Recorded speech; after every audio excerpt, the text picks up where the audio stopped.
जो मजहबी लोग हैं, इस्लाम के नाम लेवा हैं,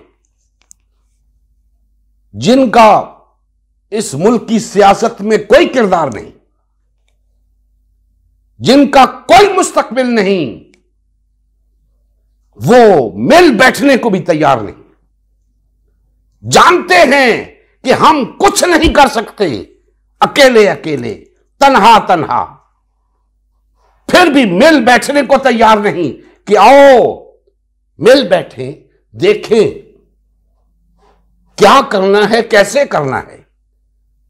जिससे पूछें जमात क्यों बनाई है, जी अकामत दीन के लिए बनाई है, गलबे दीन हक के लिए बनाई है, अल्लाह के दीन को तख्त पर लाने के लिए बनाई है, मुस्तफवी इनकलाब के लिए बनाई है, इस्लामी निजाम के निफाज के लिए बनाई है। सब मकसद एक ही बताते हैं, बैठे अलग अलग हैं, और कभी इनको तौफीक नहीं हुई कि बैठे तो सही, सोचें तो सही, इनके दरमियान कोई कदरे मुश्तरक भी है।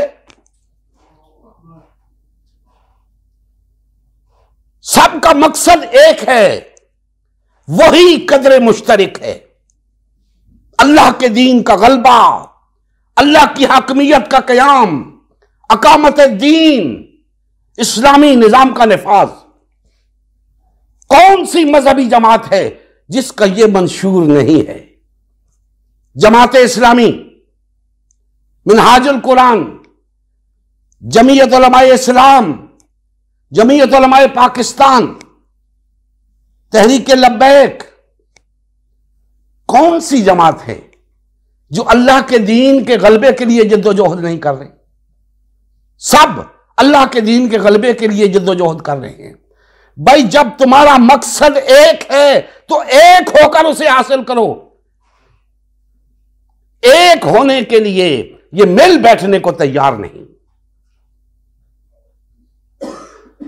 तुम्हारा दीन तुम्हें अलग अलग रहने की इजाजत नहीं देता, तुम इसी पे बजिद हो, और तुम्हारा दीन तुम्हें एक होने का हुक्म देता है, लेकिन तुम मुतफर्रिक हो, अलग अलग हो, दीन की मुखालिफत कर रहे हो, अल्लाह की नाफरमानी कर रहे हो। यह सरकशी है, यह बगावत है। क्यों नहीं मिल बैठते हो?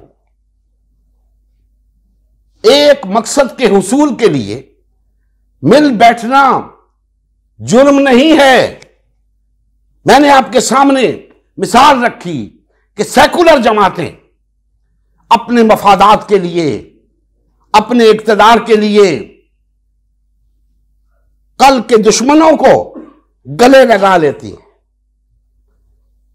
एक दूसरे को गालियां देते थे कल, आज इकट्ठे हैं। किस लिए? अपने मकसद के हुसूल के लिए। लेकिन ये मुसलमान, और सिर्फ मुसलमान नहीं, मुसलमानों के अकाबरीन, मजहबी पेशवा और सियासी रहनुमा, क्या इन्हें इतना भी शऊर नहीं कि इस मकसद के हुसूल के लिए हमारा एक होना लाजमी है? लेकिन नहीं होते। यह भी जानते हैं कि अलग अलग रहकर हम अपना मकसद हासिल नहीं कर सकते। इसके बावजूद बैठे हैं, लंबी तान कर सो रहे हैं, कोई परवाह नहीं।